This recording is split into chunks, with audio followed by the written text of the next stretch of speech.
السلام علیکم ورحمۃ اللہ وبرکاتہ۔ الحمد للہ نحمده ونستعینه ونستغفره ونؤمن به ونتوکل علیہ ونعوذ باللہ من شرور انفسنا ومن سیئات اعمالنا، من يهده الله فلا مضل له ومن يضلله فلا هادی له، ونشهد ان لا الہ الا اللہ وحدہ لا شریک له، ونشهد أن محمدا عبده ورسوله، أما بعد، أعوذ بالله من الشيطان الرجيم، بسم الله الرحمن الرحيم، سبحان الذي أسرى بعبده ليلا من المسجد الحرام إلى المسجد الأقصى الذي باركنا حوله لنريه من آياتنا إنه هو السميع البصير، وآتينا موسى الكتاب وجعلناه هدى لبني إسرائيل ألا تتخذوا من دوني وكيلا ذرية من حملنا مع نوح إنه كان عبدا شكورا، رب اشرح لي صدري ويسر لي أمري واحلل عقدة من لساني يفقهوا قولي، اللهم إنك عفو كريم تحب العفو فاعف عنا، اللهم لا تدع لنا في مقامنا هذا ذنبا إلا غفرته، ولا هما إلا فرجته، ولا كربا إلا نفسته، ولا ديما إلا قضيته، ولا مريضا إلا شفيته، ولا ميتا إلا رحمته، برحمتك يا عزيز يا غفار، آمين يا رب العالمين۔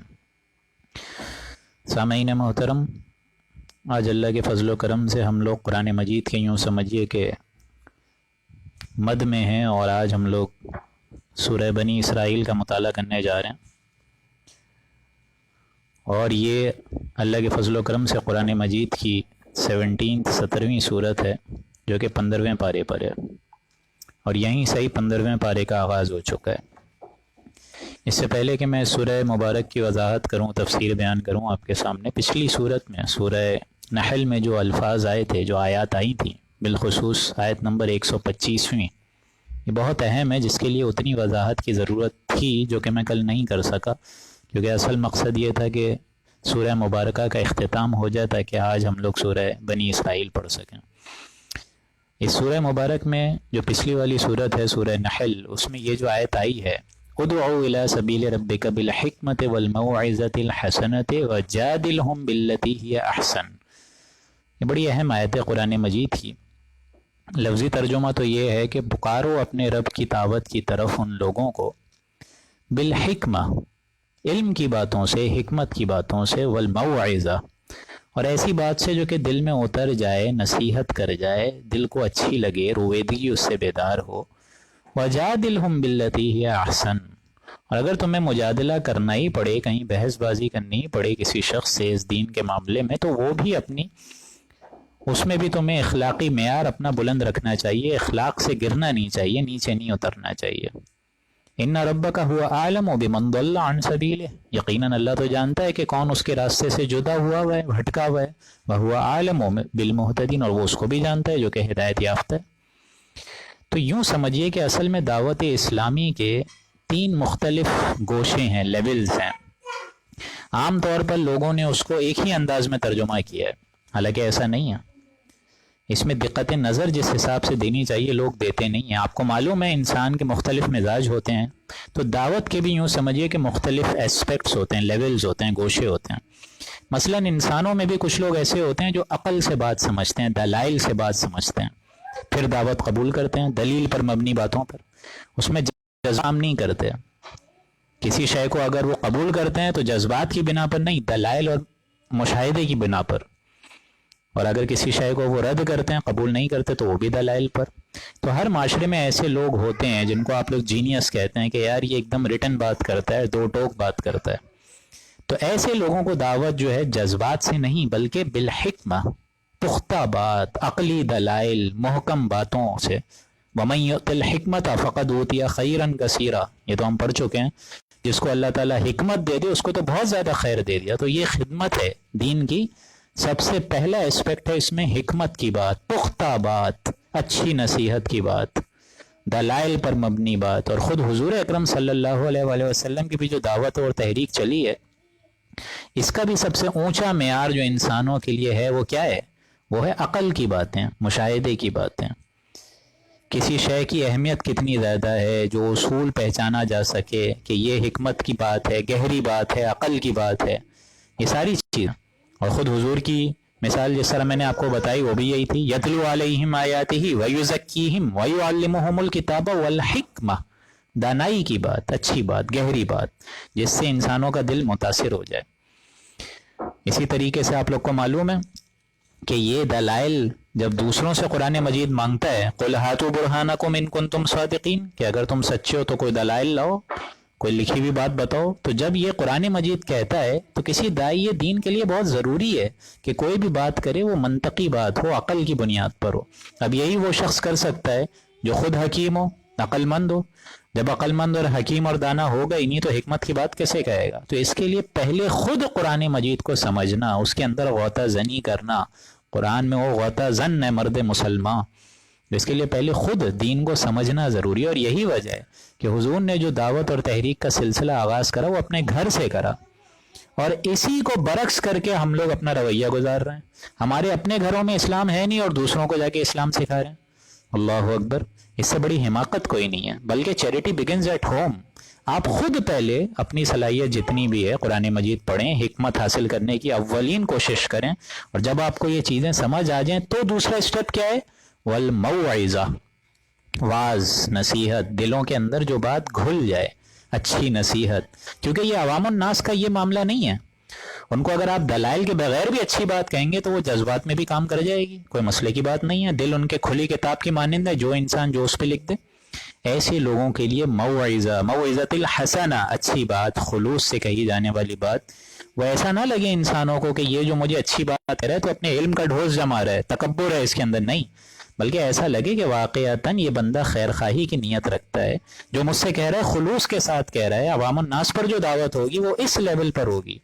ان کے آگے دلائل اور علم کی کتابیں کھول کر بیٹھنا ضروری نہیں ہے، بلکہ اچھی بات رویدگی پیدا کر دیتی ہے. اور تیسرا اسٹیپ کیا ہے؟ وَجَادِلْهُمْ بِالَّتِي هِيَ أَحْسَنُ.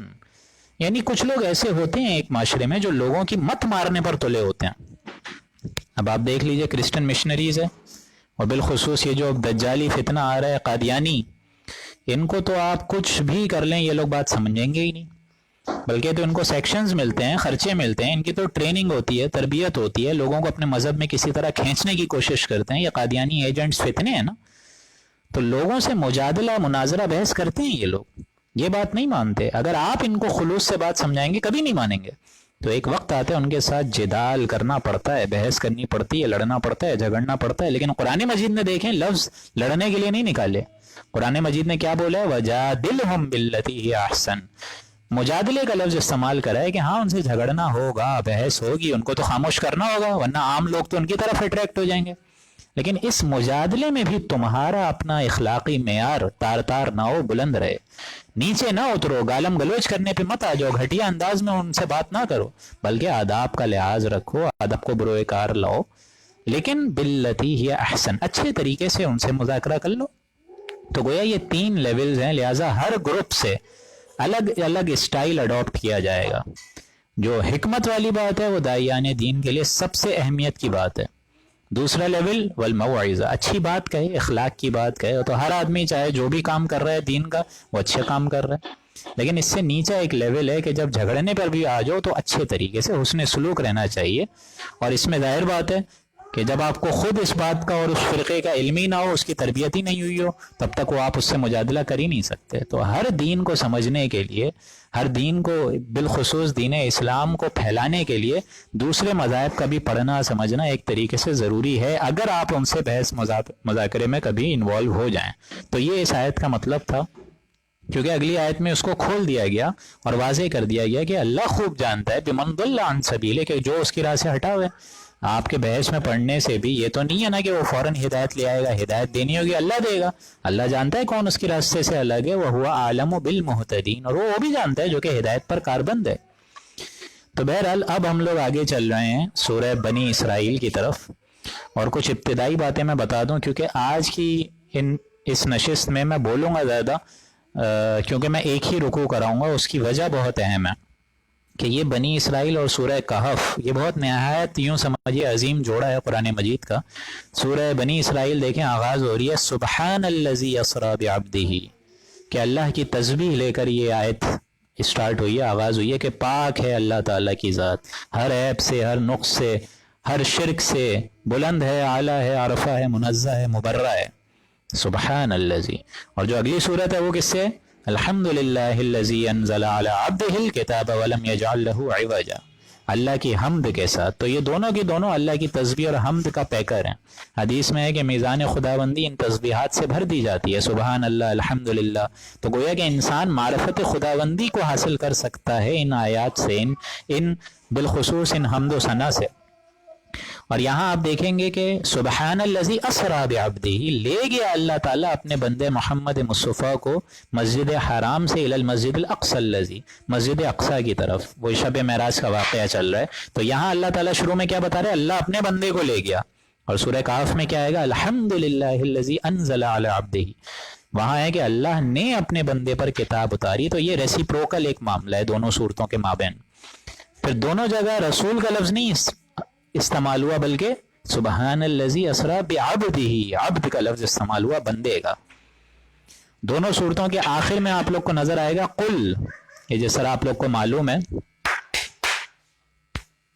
آپ سب حضرات کو معلوم ہے کہ چاروں قل ہم پڑھتے ہیں آخری پارے میں، لیکن یہاں پہ بھی آپ اگر نوٹ کریں گے تو سورہ کہف میں اور سورہ بنی اسرائیل کے آخر میں دو بڑے بڑے قل موجود ہیں، آیت نمبر 110 میں اور 111 میں۔ قل قل ادعوا اللہ وادعوا الرحمن، اسی طریقے سے قل الحمد للہ الذی، تو یہ قل ہیں اللہ تعالیٰ کی طرف سے کہ کہو اللہ تعالیٰ ایک ہے، اس کی ہی معبودیت اختیار کرنی چاہیے اور اسی ہی کی بندگی اختیار کرنی چاہیے، اس کے علاوہ کوئی معبود نہیں ہے، اس کا کوئی بیٹا نہیں ہے، اس کا کوئی شریک نہیں ہے۔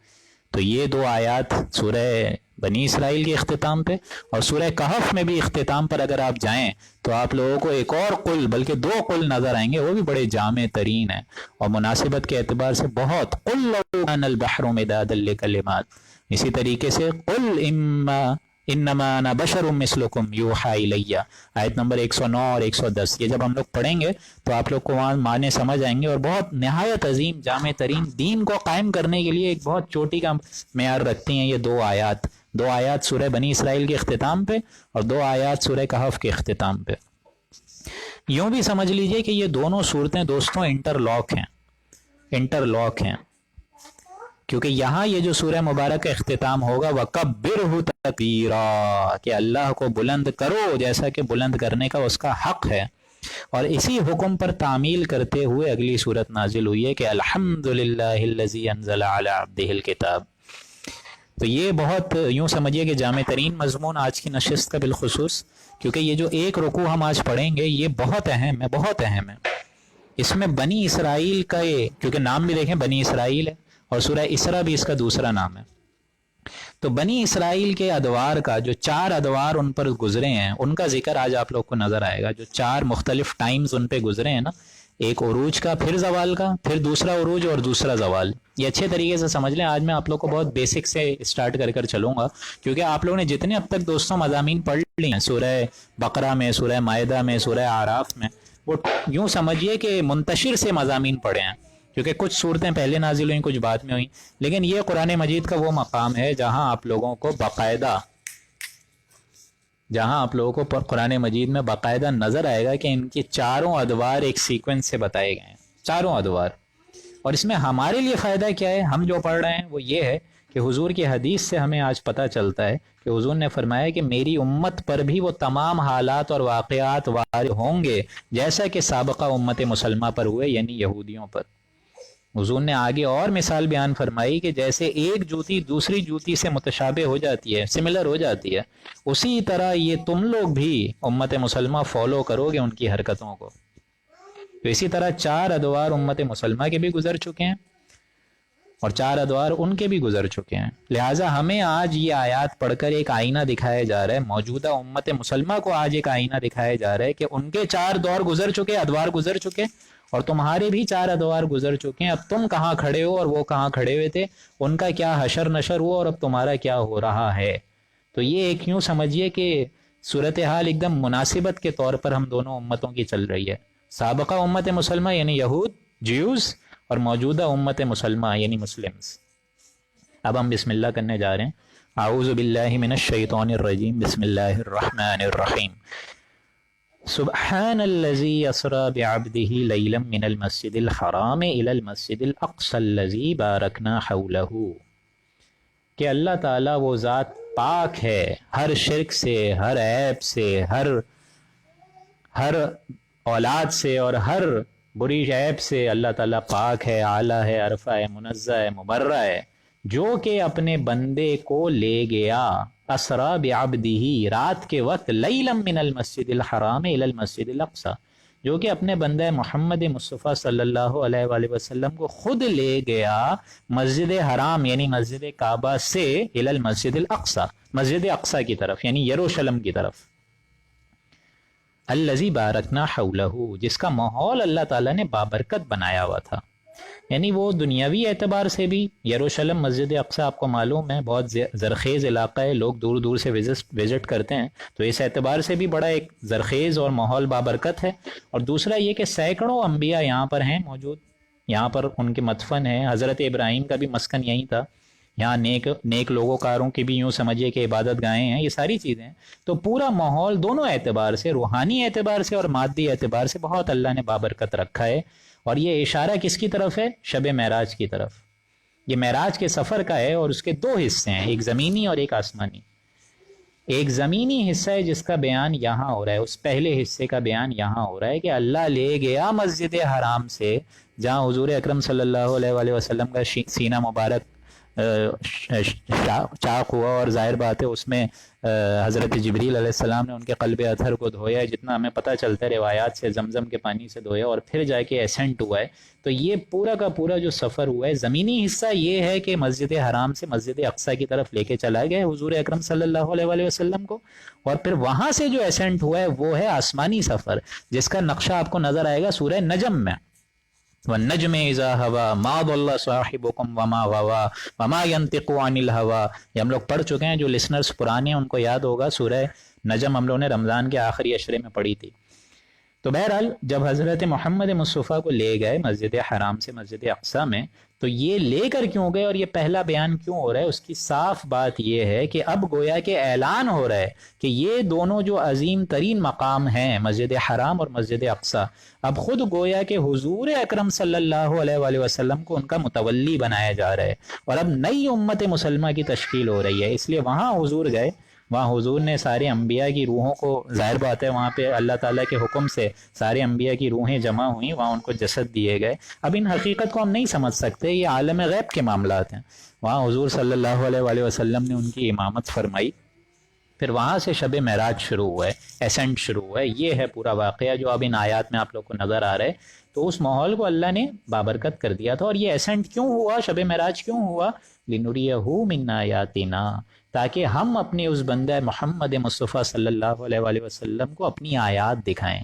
جنت اور دوزخ سارے واقعات اللہ تعالیٰ نے رونما کر دیے ان کی ذات پر کہ یہ حرکتیں کرے گی آپ کی امت اور دوسری امتیں تو جہنم کا ایندھن بنیں گی، اور یہ نیک اعمال کریں گے تو جنت کے مستحق بنیں گے.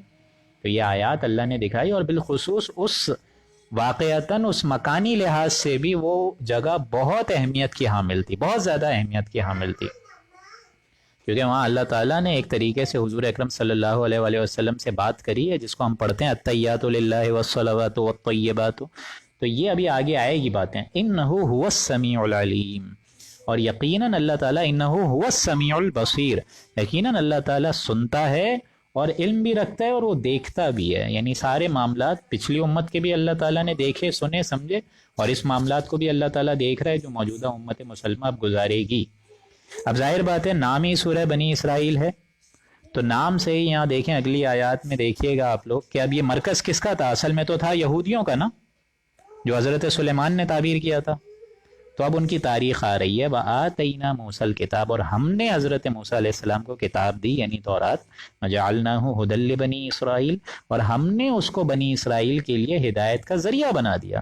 یعنی یہ قرآن مجید جیسی کتاب نہیں تھی کہ وہ پوری نوع انسانی کے لیے ہدایت کا ذریعہ بنے، بلکہ اتنی وقت کے لیے، اتنی قوم کے لیے اور اپنے زمانی لحاظ سے اللہ تعالیٰ نے بنی اسرائیل کے لیے ہدایت کا ذریعہ بنایا۔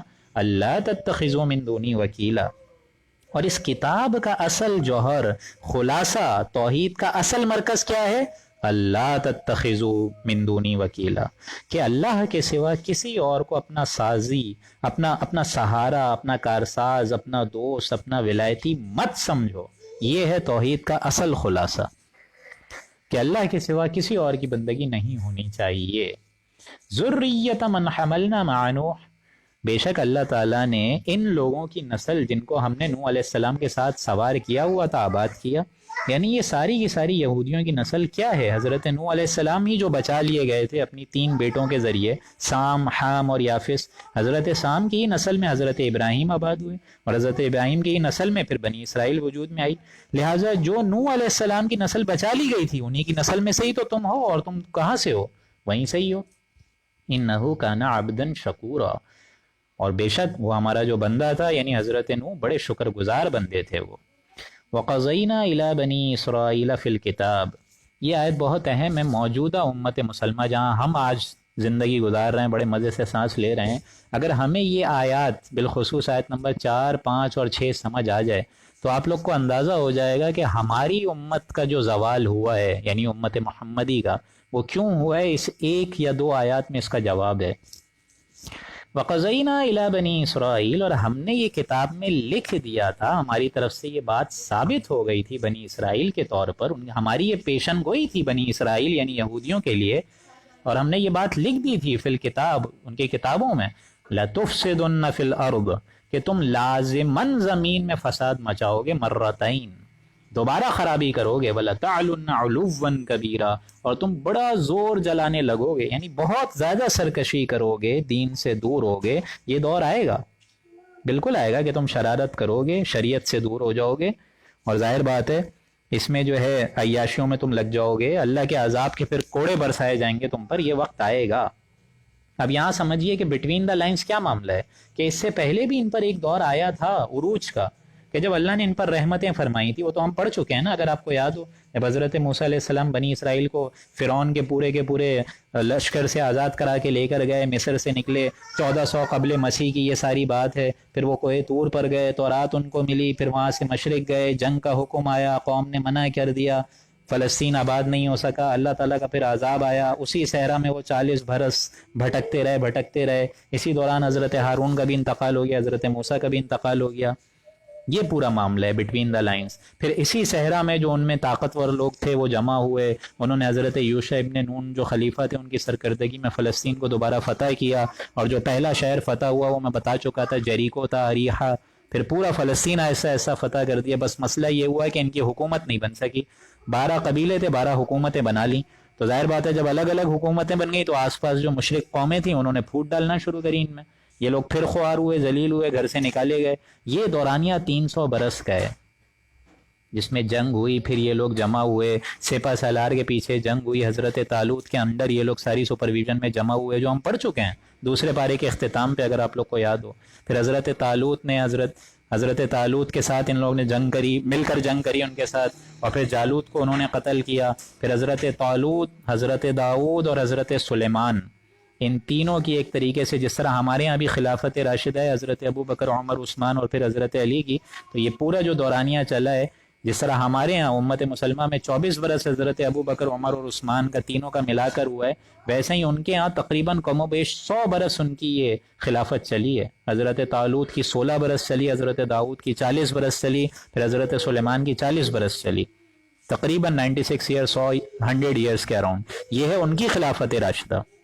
ہماری خلافت راشدہ میں حضرت عثمان کے بعد حضرت علی کے معاملے میں ان کو اختلاف ہو گیا تھا، کیونکہ حضرت امیر معاویہ نے ان کو تسلیم نہیں کیا تھا، اس لیے شام اور مصر کے علاقے علیحدہ رہے، اور یہی معاملہ ان یہودیوں کے ہاں بھی ہوا کہ ان کے ہاں بھی حضرت سلیمان کے بعد بیٹوں میں مملکت تقسیم ہو گئی۔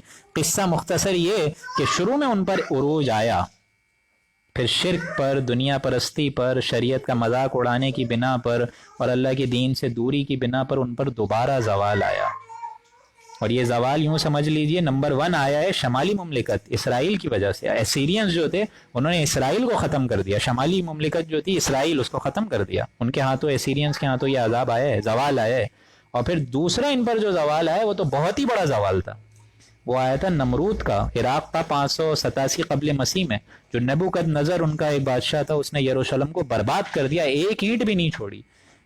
6 لاکھ یہودیوں کو قتل کرا، 6 لاکھ یہودیوں کو مطلب یوں سمجھیے کہ کیپٹیوٹی کے دور میں رکھا. ہیکل سلیمانی کو بھی گرا دیا، جو انہوں نے ٹیمپل بنایا تھا اس کو بھی گرا دیا. کیپٹیوٹی میں رہے وہ سارے بیبلونیا میں. تو یوں سمجھیے کہ ایک عروج وہ والا تھا، اس کا کلائمیکس کیا تھا؟ حضرت طالوت، داؤد اور حضرت سلیمان علیہ السلام کا حکومت، دور حکومت. پھر ایک عروج یہ ہو گیا، یہ سمجھ آ گیا. اور پھر ایک زوال آیا جس کی نچلی پوزیشن یہ تھی کہ 6 لاکھ یہودی قتل ہوئے اور نبوکد نظر نے ان کا ہیکل سلیمانی مسمار کر دیا، تباہ کر دیا. تو یہی آیت یہ ہے یہاں پر کہ وَقَضَيْنَا إِلَىٰ بَنِي إِسْرَائِيلَ، ہم نے لکھ دیا تھا کتاب میں کہ تم لازماً فساد کرو گے اور دوبارہ خرابی کرو گے اور تم جلانے لگو گے، یعنی بڑا زور جلانے لگو گے، اپنی بہت حکومت قائم کرنے لگو گے، لیکن تم اصل میں ہٹ دھرمی کر رہے ہوگے اور اللہ کے دین کے تار کر رہے ہوگے، تو ہم تمہارے اوپر عذاب کا کوڑا برسائیں گے. اسی لیے دیکھیں یہاں اس پہلے عذاب کے کوڑے کی بات ہو رہی ہے. فَإِذَا جَاءَ وَعْدُ أُولَاهُمَا، پھر جب ان دوبارہ سے ہماری پہلی باری کی میعاد آئی، یعنی وہ جو پہلا ہمارا وعدہ آیا، پہلا عذاب کا کوڑا جب ان پر برسا ہے، بَعَثْنَا عَلَيْكُمْ عِبَادًا لَنَا، تو ہم نے ان پر ایسے بندوں کو مسلط کر دیا جنہوں نے اولی بأس شدید، جو کہ بڑے جنگجو تھے، بڑے ہی طاقتور تھے. فجاسو خلال الدیار، پھر وہ ان کے گھروں میں گھس گئے. وکان وعدا مفعولا، اور یہ ایک وعدہ تھا جو اللہ کی طرف سے پورا ہوا. یعنی یہی زوال جو ابھی میں آپ کو بتا چکا ہوں، جس کی نچلی سطح یہ تھی کہ نمرود کا جو بادشاہ تھا نبوکد نظر 587 قبل مسیح میں، وہ ان کے گھروں میں گھس گیا اور ایک طریقے سے سارے 6 لاکھ یہودیوں کو اس نے قتل کرا اور ان کا جو ہیکل سلیمانی تھا وہ بھی مسمار ہو گیا. یہ ان پر عذاب کا یعنی زوال کی پہلی شکل ہے، پہلی شکل. ثم رددنا لکم الکرۃ علیہم، پھر ہم نے دوبارہ ان کو تم پر، مطلب تم کو ان پر غلبہ دے دیا. پھر اللہ نے حضرت عزیر کو بھیجا، انہوں نے دعوت دی، اصلاح کری، لوگ جمع ہوئے، لوگوں نے بات سمجھی. 458 تقریباً 450 قبل مسیح میں، 458 قبل مسیح میں یہ دوبارہ جمع ہوئے. تو یوں سمجھیے کہ 125 برس تک ان کا جو شہر تھا وہ اجڑا پڑا رہا. اسی دوران حضرت عزیر کو بھی ہم پڑھ چکے ہیں سورہ بقرہ میں کہ اللہ نے سلا دیا تھا 100 برس تک جو عارضی موت ان پر وارد ہو گئی تھی، یہ پڑھ چکے ہیں ہم لوگ. تو یہ جو حکومت ان کی پھر قائم ہوئی ہے حضرت عزیر کے ذریعے سے، یہ دوسرا عروج تھا، دوسرا عروج. اور ان کی اب جو حکومت قائم ہوئی وہ تو حضرت سلیمان سے بھی آگے نکل گئی تھی. یہ معاملہ ہوا ہے. ثم رددنا، اس لیے یہاں کیا بتایا جا رہا ہے کہ دوبارہ ہم نے تم کو ان پر غلبہ دے دیا. وَأَمْدَدْنَاكُمْ بِأَمْوَالٍ وَبَنِينَ، اور مال اور بیٹوں سے ہم نے تمہاری مدد کری. وَجَعَلْنَاكُمْ أَكْثَرَ نَفِيرًا، اور ہم نے تمہاری جماعت کو اور مزید طاقتور کر دیا، تم بڑی پراسپیرس قوم بن گئی پھر سے. ان احسنتم احسنتم، ہاں لیکن اگر تم اچھے کام کرتے رہو گے تو تم اپنے ہی نفع کے لیے کرو گے. یہ ہمارے لیے بھی ایک چارٹر ہے. امت مسلمہ میں بھی ایک آئینہ دکھایا جا رہا ہے کہ جس طرح یہودیوں میں سے بھی کچھ اچھے تھے کچھ برے تھے، اسی طریقے سے امت مسلمہ میں بھی کچھ اچھے ہیں کچھ برے ہیں. لہٰذا یہی معاملہ ہے کہ جس طرح یہودیوں نے اچھے کام کیے یا برے کام کیے، جو بھی کیے، ان احسنتم احسنتم لانفسکم، اچھے کام کرو گے تو ہم بھی، مطلب تم اپنے لیے ہی نفع کے کام کرو گے، اچھائی بھلائی جمع کرو گے، روز قیامت میں تم عذاب سے بچ جاؤ گے. وَإِنْ أَسَأْتُمْ، اور اگر تم پھر وہی برے کام کرو گے، اللہ کے دین کو مذاق سمجھو گے، ساری کی ساری حرکتیں دوبارہ کرو گے، دین سے دوری اختیار کرو گے، فَلَهَا، تو تم اپنے لیے یہ برائی جمع کرو گے. فَإِذَا جَاءَ وَعْدُ الْآخِرَةِ لِيَسُوءُ وُجُوهَكُمْ، پھر جب پچھلی بار کی میعاد دوبارہ آئی، یعنی دوبارہ جو ان پر زوال آیا ہے، یعنی حضرت عزیر نے تو پھر ان کو پراسپرس کر دیا تھا، لیکن جو دوبارہ زوال آیا ان پر، اللہ اکبر، وہ تو آیا ہے، اس میں یوں سمجھیے کہ لوگوں میں شرک دوبارہ بیدار ہو گیا، مشرکانہ اوہام جنم لے لیے گئے. پھر جو کوڑے برسیں وہ تو پہلے برسیں یونانیوں کے ہاتھوں اور پھر برسیں رومنز کے ہاتھوں، اور رومن ہی کے ہاتھوں سن 70 عیسوی میں دوبارہ یروشلم برباد ہوا. اور 1,33,000 یہودی قتل ہوئے، قتل۔ پھر ٹیمپل جو انہوں نے بنایا تھا، حضرت عزیر نے تعمیر کیا تھا، وہ بھی دوبارہ ٹائٹس نے گرایا، اور وہ آج تک گرا پڑا ہوا ہے، مسمار ہوا ہوا ہے، آج تک گرا ہوا ہے۔ وہ یہ سمجھ رہے ہیں مسلمانوں نے گرایا، ایسا نہیں ہے، وہ گرایا رومنز نے، رومنز نے گرائے۔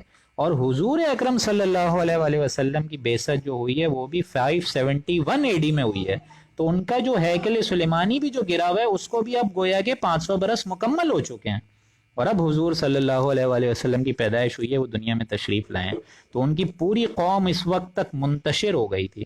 یوں سمجھیے یہ کہتے ہیں ان کا ڈائسپورا کا پیریڈ ہے، یہ ڈائسپورا ان کا مکمل ہوا ہے اس صدی میں جا کے، یہ منتشر ہو گئے تھے، کوئی کہیں نکل گیا، کوئی امریکہ چلا گیا، کوئی یورپ چلا گیا، کوئی رشیا چلا گیا، کوئی کینیڈا چلا گیا، یہود یہ الگ الگ ہو گئے، لیکن اب جا کے ان کی جماعت پھر سے، یہ یہودی پھر سے جمع ہو رہے ہیں اور مسلمانوں کے خلاف آنا شروع ہو رہے ہیں۔ وہ جن کو اپنا مسیح سمجھتے ہیں، ہم اس کو دراصل دجال کہتے ہیں، جس کی وضاحت اگلی صورت میں آ جائے گی سورہ کہف میں، کہ وہ پڑھی کیوں جاتی ہے دجال کے فتنے سے بچنے کے لیے، وہ آپ لوگ کو انشاءاللہ ایک ہفتے بعد سمجھ آ جائے گا جب ہم لوگ سورہ کہف پڑھیں گے انشاءاللہ۔ تو یہ تھی پوری صورتحال سابقہ امت مسلمہ کی، کہ جس کے بارے میں قرآن نے کیا بتایا، وَأَنِّي فَضَّلْتُكُمْ عَلَى الْعَالَمِينَ، کہ تم وہ امت تھے جس پر میں نے بڑا فضل فرمایا تھا، اللہ فرما رہا ہے تمام جہان والوں میں سے سب سے زیادہ فضل تم پر فرمایا تھا، تو ان کو معزول کر کے اب ہم آ گئے ہیں، میں آپ ہم سارے امت محمدی اللہ کے فضل و کرم سے، اور حضور نے پہلے ہی اس بات کی پیشن گوئی دے دی تھی کہ تم پر بھی وہ سب حالات وارد ہوں گے جیسا کہ ان پر ہوئے تھے، تو سب معاملات تمہارے ساتھ بھی ہوں گے۔ ایک عروج ہمارا بھی آیا نا عربوں کے ذریعے سے، آیا کہ نہیں آیا؟ پھر پٹائی ہوئی، کروسیڈرز آ گئے، ان کے ہاتھوں پٹائی ہوئی، پھر ہلاکو، چنگیز خان، یہ سارے آ گئے، پھر عربوں کے بجائے ترکوں کو قیادت آ گئی، وہ سارے کے سارے غیر مسلمان جنہوں نے مسلمانوں کو مارا وہ خود ایمان لے آئے، ترکی سارے مسلمان ہو گئے، ترکانی عثمانی اور دیگر حکومتیں قائم ہو گئی، لیکن پھر دوبارہ ان میں زوال آیا، دوبارہ آیا، گریٹ اوٹومن امپائر اسی صدی کے شروع میں ختم ہو گئی، اور ہم بھی جو دوسرا زوال آیا ہے وہ انگریزوں کے ذریعے آئے، کہیں فرانسیسی آ گئے، کہیں ڈچ آ گئے، کہیں برٹشرز آ گئے، اور جو سارے کے سارے مسلمان تھے وہ آپ دیکھ سکتے ہیں جتنے بڑے بڑے قلعوں میں محفوظ مسلمان تھے اور بڑے بڑے ایک رئیس تھے وہ سارے کے سارے ہٹا دیے گئے۔ اسی طرح مسلمانوں پر بھی یہ دوسرا زوال آیا ہے یوروپینز، کولونینز کے ہاتھوں۔ تو جس طرح سابقہ امت مسلمہ یہودیوں پر ایک عروج، ایک زوال، عروج کیا تھا؟ حضرت طالوت، حضرت داؤد، حضرت سلیمان کی حکومت کے 100 برس، یہ عروج تھا، اور زوال کیا تھا ان کا 587 قبل مسیح میں، 587 میں، کہ اس کا جو نبوکد نظر تھا اس نے ٹیمپل گرا دیا، یہ تھا دوسرا پہلا زوال یہودیوں کا۔ پھر دوسرا عروج کیا تھا کہ حضرت عزیر نے پھر وہ ہیکل سلیمانی ایک طریقے سے سب لوگوں نے دوبارہ جمع ہوئے، ملے، جنگیں کریں، اور پھر وہ دوبارہ ان کا سیکنڈ ٹیمپل بنا، اور وہ سیکنڈ ٹیمپل دوبارہ گرا دیا گیا، جو دوبارہ زوال آیا رومنز کے ہاتھوں، ٹائٹس نے سن 70 میں اس کو تباہ و برباد کرا، اور وہ آج تک گرا ہوا ہے۔ اور یہ قرآن مجید جو نازل ہو رہا ہے وہ اس دورانیے میں نازل ہو رہا ہے کہ اب حضور کی بھی پیدائش ہو گئی ہے، اور ان کے اس ہیکل سلیمانی کو گرے ہوئے بھی 500 برس مکمل ہو گئے ہیں۔ سن 70 میں وہ گرا اور 571 میں حضور کی پیدائش ہوئی، تو 500 برس اس کو بھی مکمل ہو گئے۔ تو یہاں جو بات ہو رہی ہے دوستوں، یہ ان کے زوال کی دوسری شکل ہو رہی ہے۔ فَإِذَا جَاءَ وَعْدُ الْآخِرَةِ، جب دوسرا وعدہ آیا، آخرت والا وعدہ آیا، آخرت سے مراد دوسرا زوال جب ان پر آیا، لِيَسُوءُ وُجُوهَكُمْ، یعنی دوبارہ اللہ نے ایسے بندے ان پر مسلط کرے جنہوں نے ان کی شکلیں بگاڑ دیں، حلیے تبدیل کر دیے، حالت خراب کر دی ان کی، وَلْيَدْخُلُوا الْمَسْجِدَ، اور وہ داخل ہو گئے مسجد میں، كَمَا دَخَلُوهُ أَوَّلَ مَرَّةٍ، جیسا کہ وہ پہلی دفعہ داخل ہوئے تھے مسجد میں، یہی سارا ان کا ہوا تھا معاملہ۔ جس طرح ان لوگوں نے دوسری مرتبہ دین سے دوری کا معاملہ اختیار کیا، تو پھر سے ایسے زور آور لوگوں کو اللہ نے مسلط کرا جنہوں نے نہ صرف حلیے بگاڑے بلکہ داخل ہوئے مسجد میں، اور یہ مسجد کون سی تھی؟ یہی ہیکل سلیمانی ایک طریقے سے، جسے یوں سمجھیے کہ پہلے بیبیلونینز نے بے حرمتی کری تھی بیت المقدس کی، ہیکل سلیمانی کی، یہی حرکت پھر ٹائٹس نے کری سن 70 میں، اور پھر ہیکل کو تباہ و برباد کرا۔ یعنی یہ معاملہ ہے، جو انسان اللہ تعالیٰ، کیونکہ دیکھیں یہ باتیں کیوں بتائی جا رہی ہیں ہمیں، یہ سمجھ لیجئے، یہ اس لیے بتائی جا رہی ہیں کہ جو قومیں اللہ تعالیٰ کی کتاب اور شریعت کی امین ہوتی ہیں نا، اس کی ذمہ داری کو قبول کرتی ہیں، with greater power comes greater responsibility۔ آج ہمیں بھی قرآن مجید ملا لیکن ہم اس کی فکر نہیں کر رہے، ہم اس کی قدر نہیں کر رہے، ہم جو ہے، میں چلا کے پچھلے 1 سال سے بول رہا ہوں، لیکن ہم میں سے کوئی قدر نہیں کر رہا۔ تو یہی معاملہ جو ہے ان قریب خدا نہ کرے امت مسلمہ کے ساتھ بھی ہو رہا ہے، اور ہو رہا ہے، اس میں تو کوئی شک ہی نہیں ہے. یہ ابھی میں آپ کو پوری ہسٹری بتا چکا ہوں. لیکن اللہ سہارا پھر بھی دیتا ہے. اللہ تعالیٰ نے ان کو بھی دیا، اللہ تعالیٰ نے ان کو دیا سہارا، جس طرح یہودیوں کو دیا، ایرانیوں کے ذریعے سے بھی دیا نا، ذوالقرنین کے ذریعے سے دیا. سورہ کہف میں ہم وہ پڑھیں گے نا، اس نے عراق پر حملہ کیا تھا، ان کو اجازت دی کہ جاؤ اپنا شہر واپس آباد کرو، دوبارہ بڑی قوم بنو.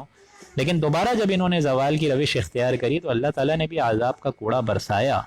اور کیسے برسایا ہے کہ ان کی مسجدوں میں دوبارہ وہ لوگ گھسے، رومنز گھسے، کما دخلوہ اول مرہ، جیسے بیبلونینز پہلے گزرے تھے، اور انہوں نے ہیکل سلیمانی کو تباہ کیا تھا. وَلْيُتَبِّرُوا مَا عَلَوْا تَتْبِيرًا، اور جس چیز پر ان کا زور چلا انہوں نے سب کچھ برباد کر دیا، اکھاڑ کے پھینک دیا. لیکن اس کے بعد کیا آیت آ رہی ہے یہ سمجھیے. یہ آیت ہمارے لیے لمحہ فکریہ ہے. یہ دور تو گزر چکے نا 2000 برس، یعنی ان کے سیکنڈ زوال کی بھی انتہا جو چلی آ رہی تھی 500 برس مکمل ہو گئے حضور کی بعثت کے وقت تک کا معاملہ ہو گیا. گویا کہ ایک عروج، ایک زوال بھی ہو گیا، دوسرا عروج اور دوسرا زوال بھی ہو گیا، اور سیکنڈ زوال کے 500 برس گزر چکے ہیں، اور اب حضور کی پیدائش ہوئی ہے اور یہ قرآن نازل ہو رہا ہے. اور ان حالات میں کیا بتایا جا رہا ہے سنیے ذرا. عَسَىٰ رَبُّكُمْ مَن يَرْحَمَكُمْ، اب بھی ممکن ہے کہ تمہارا رب تم پر رحم کرے، تمہیں معاف کر دے، تمہاری ان غلطیوں سے پردہ پوشی فرما دے. اب بھی فرمایا جا رہا ہے. لیکن وَإِنْ عُدْتُمْ عُدْنَا، اگر دوبارہ وہی شرارت کرو گے عُدْنَا، تو ہم بھی وہی سب کریں گے. جس طرح پہلے تمہاری حکومت کو تباہ و برباد کیا، ہم دوبارہ کر دیں گے. اور یہ نقشہ ہے ہمارے لیے کہ آج ہم بھی اگر قرآن مجید کی عزت کو محفوظ نہ رکھیں، ایک طریقے سے عزت سے محفوظ نہ رکھنے سے مراد اس کو پھیلائیں نہیں، اس کے لیے کام نہیں کریں، اس کے لیے تن من دھن کی بازی نہ لگائیں، اس کو قرآن مجید کو عام کرنے کے لیے اپنے جسم کا ایک ایک سیل تک نہ بیچ دیں، تو اس کا معاملہ کیا آ رہا ہے؟ وَإِنْ عُدْتُمْ عُدْنَا، تو وہی اللہ پھر وہی کرے گا وہ سب. یعنی اللہ تعالیٰ نے جیسے تمہیں پہلے ذلیل و خوار کرا دوبارہ کرے گا، اس میں تو کوئی شک کی بات ہی نہیں ہے. وَجَعَلْنَا جَهَنَّمَ لِلْكَافِرِينَ حَصِيرًا، اور یہ معاملہ تو تمہارا دنیا میں تھا نا، دنیا میں تم نے دین کی دھجیاں اڑائیں تو دنیا میں تم کو عذاب کا کوڑا برسایا. لیکن جعلنا جہنم للکافرین حصیرا، جو آخرت کا قید خانہ ہے وہ تو اس سے بھی بڑا ہے، جو کہ کافروں کو گھیر کے رکھے گا. ان ھذا القرآن یہدی للتی ہی اقوم، تو اب سیدھی راستے پر آنے کا ذریعہ کیا ہے؟ اگر دین سے ہم سارے دور ہو گئے ہیں، اللہ کی اس دین کی ہم لوگ سارے دھجیاں اڑا رہے ہیں، حضور کی حدیثوں کو سیریس نہیں لے رہے، قرآن مجید کو سیریس نہیں لے رہے، دین کو صرف اور صرف ایک یوں سمجھیے کہ زمیمہ بنا کے بیٹھے ہوئے ہیں، اور صرف اس کی ریچولز کو رہ گئی رسم اعضاء، روح بلالی نہ رہی، فلسفہ رہ گیا، تلقین غزالی نہ رہی. اگر یہی رویہ کر لیا تو اب واپس کیسے آئیں؟ اس ذلت خواری اور مسکنت سے نکلیں کیسے؟ ان ھذا القرآن یہدی للتی ہی اقوم، بلا شبہ یہ قرآن ایسے طریقے کی ہدایت کرتا ہے جو کہ ایک دم سیدھا ہے. اقوم، سب سے سیدھا راستہ تمہیں دکھا دے گا. وَيُبَشِّرُ الْمُؤْمِنِينَ، اور تمہارے حق میں بشارت بن جائے گا. الَّذِينَ يَعْمَلُونَ الصَّالِحَاتِ، جو کہ عمل صالح کریں گے، ان لہم اجرا کبیرا، ان کے لیے بڑا بھاری ثواب اللہ کی طرف سے ہوگا. یعنی جب تم قرآن مجید کے قریب آ جاؤ گے، ساری امت قرآن مجید سے چپک جائے گی، تو تم پر جو مسکنت ہے، ذلت ہے، خواری ہے، تمہارے اوپر کوئی بھروسہ کرنے کو تیار نہیں ہے، تمہاری ان ساری خواریوں کو اللہ تعالیٰ عزت میں تبدیل کر دے گا. کیونکہ یہ راستہ دکھا رہا ہے سیدھا سیدھا. الذین یعملون الصالحات، جو کہ عمل صالح کریں گے، ان لہم اجرا کبیرا، ان کو بہت بڑا اجر ملے گا. دنیا میں بھی ان کی راستے اچھے نکلیں گے، دنیا میں سوکھی روکھی کھا رہے ہوں گے لیکن اچھے طریقے سے زندگی گزار کے جائیں گے، صبر و شکر کی روش اختیار کر کے جائیں گے. اور جن کے بینک بیلنس کروڑوں ہوں گے ان کو نصیب ملے گا ہی نہیں، سکون نصیب میں ہوگا ہی نہیں.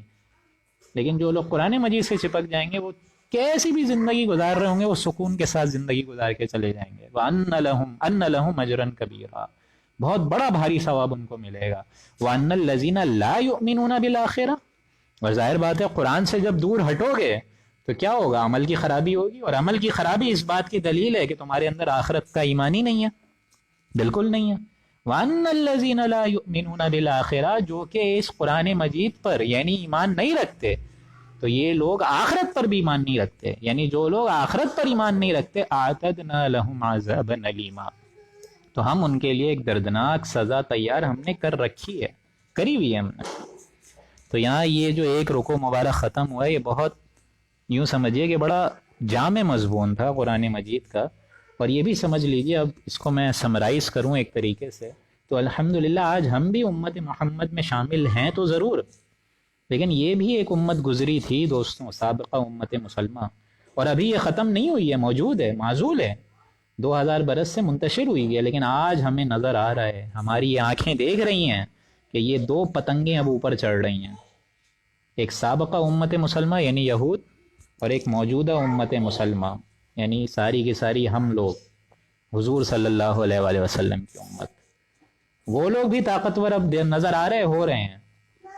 1917 میں ان کا بالفور ڈکلیریشن ہوئی، 1948 میں جس طرح پاکستان قائم ہوا اسرائیل بھی بن گیا.